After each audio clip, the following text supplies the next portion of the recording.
Here at CNET, we get to review a lot of cool technology, but I gotta say, nothing as cool as these guys. These Celestron telescopes have one unique feature to them. They utilize your smartphone to help you find objects in the night sky.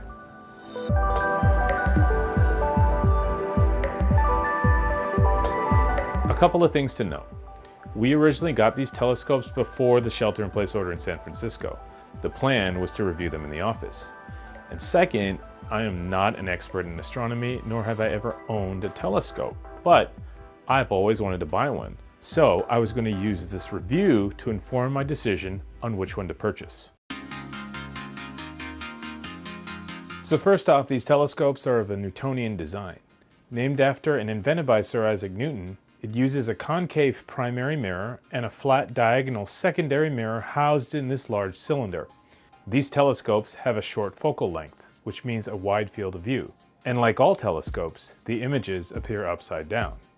But despite these common designs, the telescopes are actually quite different in terms of price and build. The Celestron Lt114Az cost $179. It's pretty compact and lightweight. It has a 114mm or 4.5 inch aperture and a focal length of 1000mm or 39 inches. The telescope can both pan and tilt and uses knobs to lock them in place respectively. The LT also has an altitude slow motion adjustment rod. The Celestron DX130AZ retails for $399. It's quite heavier and sturdier. The DX has a wider 130mm or 5 inch aperture and 650mm or 26 inch focal length. The wider aperture means it collects more light, allowing you to see more objects in the sky than the LT. The DX also has two slow motion adjustment rods, one for pan and one for tilt, located below the telescope's tube. Both telescopes come with 25mm and 10mm lenses that you can easily swap out. The LT also includes a Barlow lens, which attaches to any of the lenses and increases magnification 2 times. There's also a red dot finder scope that you pair along with the telescope's eyepiece. Once aligned, you can find things easily with the naked eye. But let's say you don't know what you're looking for. Well, that's when the StarSense app comes in handy.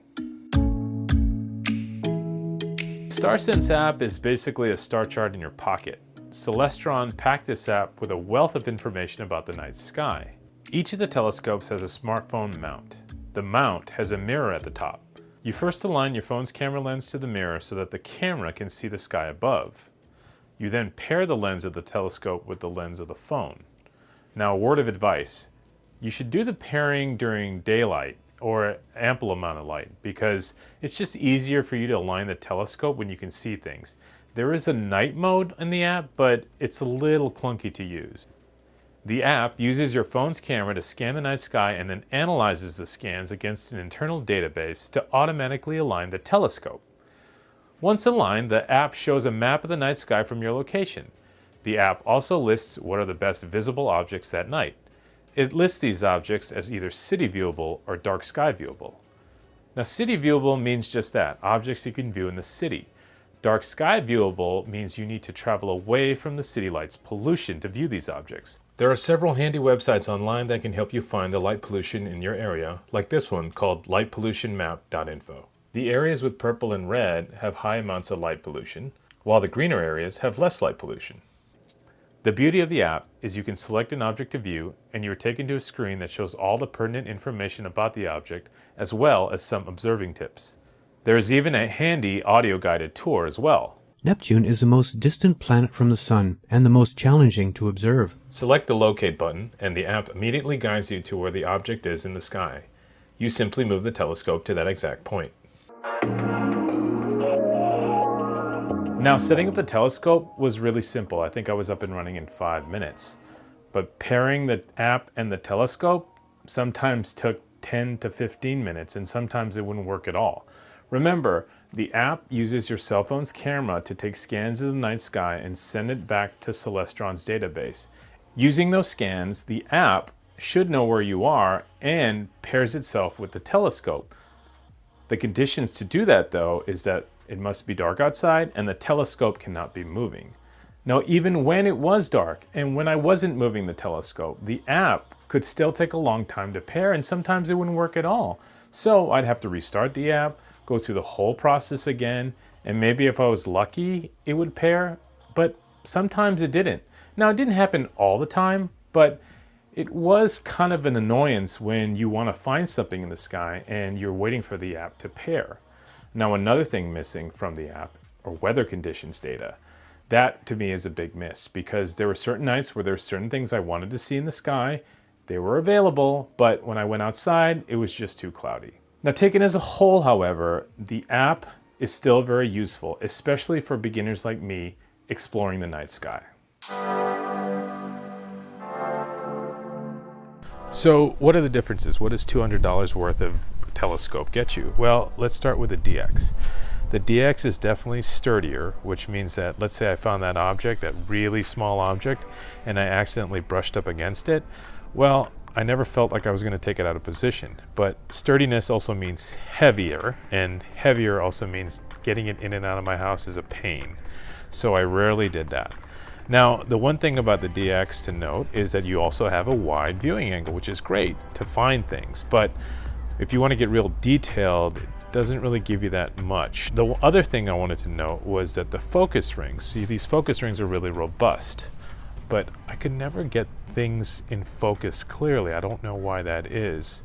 The saving grace on the DX are those slow motion adjustment rods. I mean, the ability to pan and tilt really precisely made finding things in the sky easy. So what about the LT? Well, the LT is definitely more toy-like looking, that is, but it's also lightweight, and being lightweight, I was able to get it in and out of my house with ease and even into my car. Now, the one thing I did love about the LT was the viewing angle. I mean, even at 25 millimeters, I was able to see the craters on the moon, so you can imagine what a 10 millimeter lens looked like. Now, the other thing I noticed was that even the focus rings, which look toy-like, I actually had an easier time focusing on things than the DX. But the thing to keep in mind is you have two knobs that lock the pan and tilt respectively.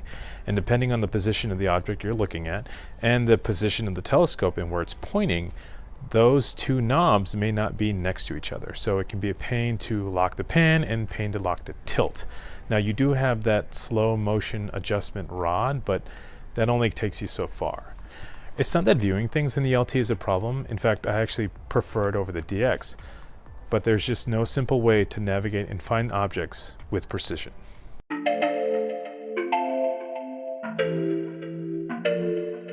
So which one do I prefer? Well, you might think it's the DX because of the slow motion controls and the wide viewing angle, but that's $399. Remember, I came in this as a novice, a beginner, so I was looking for a beginner's telescope. And the LT is perfect. I mean, I was using it to look at the moon and some bright stars, nothing too complex, so I didn't really need all that fancy stuff. And remember, the LT is lightweight, so I can move it in and out of my house. I can move it from one side of the yard to the other. I could even put it in my car. But if you already have a beginner's telescope, I would certainly look at the DX, just because of the slow motion controls and just the sturdiness of the telescope. Now, I can give up and forgive the focus rings and the viewing angle just because I just had an easier time finding things with the DX. But to be honest with you, you can't go wrong with either of them because the inclusion of the StarSense app is just a handy companion to have.